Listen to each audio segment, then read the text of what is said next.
Good day, everyone, and welcome to today's discussion on the topic Police Organization of Thailand. First, let us discuss the brief history of Royal Thai Police. The RTP roots can be traced back to 1455, making it one of the oldest police forces in Southeast Asia. However, this early form of policing system was likely less structured and more closely tied to military forces. Way back 1455 kuno nagumpisa ang Royal Thai Police kag amo ang pinaka-oldest nga police forces sa Southeast Asia. Pero amo man ang police system nga pagkatama ka organisado kay connected ta na sa military forces. Kung magkuon kita nga military forces, nakafocus ta na sa external threats like terrorism and war. Maghambal naman kita nga police forces, nakafocus ta na kadya or ang responsibilidad na ta na kadya is sa pag-maintain kang peace and order kasang ka country. The RTP underwent modernization during the King Mongkut and King Chulalongkorn's reign, transitioning towards a more structured and professional police forces.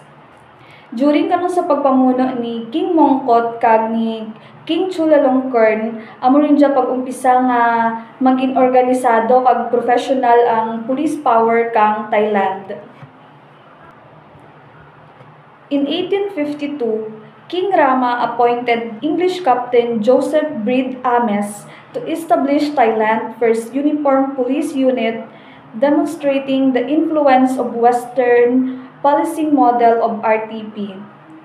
Ka-1852 naman, gin-appoint kano ni King Rama ang English captain nga si Captain Brede Ames nga magmuno kag mag-organize kang uniform police unit kag makita rin kara ang influence kang Western policing sa Royal Thai Police. Organizational structure of Royal Thai Police. Mission: to maintain public order and enforce the law within the Kingdom of Thailand. Vision: maintaining public safety, suppressing crime, and protecting the royal family. Motto: for nation, religion, monarchy, and people. Organizational structure of Royal Thai Police.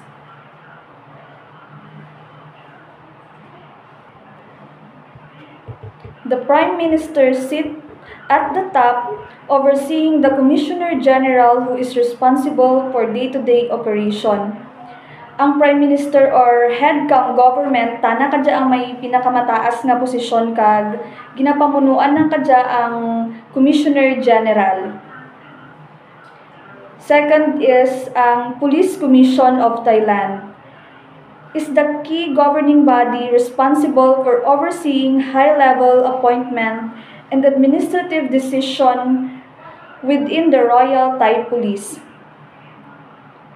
While ang National Police Policy Board naman is ang key policy-making body under the Royal Thai Police. Ang National Police Policy Board naman is tana kadya nagahimo kang patakaran under sa RTP. Command and General Staff. These branches handle overall command, strategy, and logistics. Kag under sa Command General Staff ang different offices like ang Office of the Commissioner General, Office of the Police Strategy, Office of Logistics, Office of Human Resource, Office of Budget and Finance, Office of Legal Affairs and Litigation, Office of Commission, Office of the Inspector General, Office of Internal Audit, Office of Police Secretary, Foreign Affairs Division, Public Affairs Division, Office of National Police Policy Board, Office of Aviation Division, and Disciplinary Division. Special Operation. This focuses on specialized unit and operation. Under naman sa Special Operation is ang Office of the Royal Court Security Police. Next, we have Crime Prevention and Suppression. This is a major branch further divided into a main unit and supporting unit. Crime Prevention and Suppression are Metropolitan Police Bureau, Provincial Police Region 1 to 9, Southern Border Provinces Police Operation Center. Next, we have Education. This branch is responsible for training and development of police personnel. Under naman sa Education is ang Police Education Bureau and Royal Police Cadet Academy. Last, we have Service. This likely includes support service such as Police General Hospital. Next is the Royal Thai Police Rank Commission and Non-Commissioned Officer. Commissioned Officer. Maghambal kita nga Commissioned Officer, sanda kadya ang mga high-ranking leaders nga nag-hold kang formal commission or ang legal authority. Commissioned Officer. Commissioned officers are Police General, Police Lieutenant General, Police Major General, Police Colonel, Police Lieutenant Colonel, Police Captain, Police Lieutenant, and Police Sub-Lieutenant. Non-Commissioned Officer. Maghambal kita nga non-commissioned officer, they are the enlisted personnel promoted from lower rank without a formal commission. Non-commissioned officers are Police Senior Sergeant Major, Police Sergeant Major, Police Sergeant, Police Corporal, Police Lance Corporal, and Police Constable. Qualification and training of Royal Thai Police. First, we have citizenship. Applicants must be a Thai citizen. Age must be 18 years old, and for the officer level position, the maximum age may increase to 21 to 23. Education.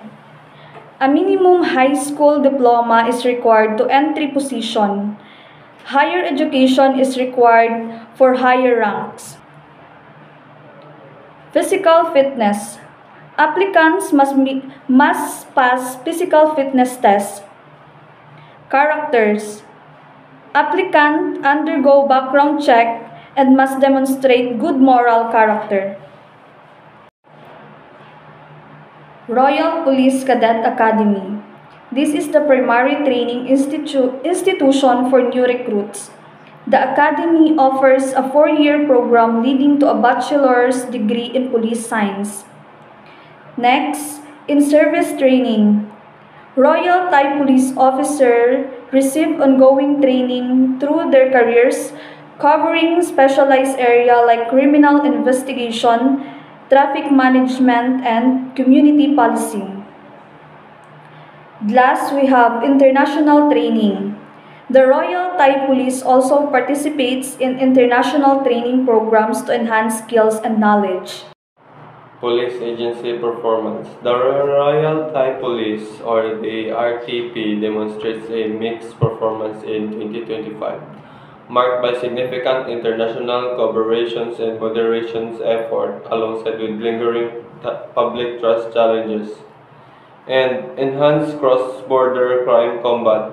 The RTP strengthened its global partnership to tackle transactional crimes, established an international cooperation center with 18 countries to combat cross-border scams and financial crimes,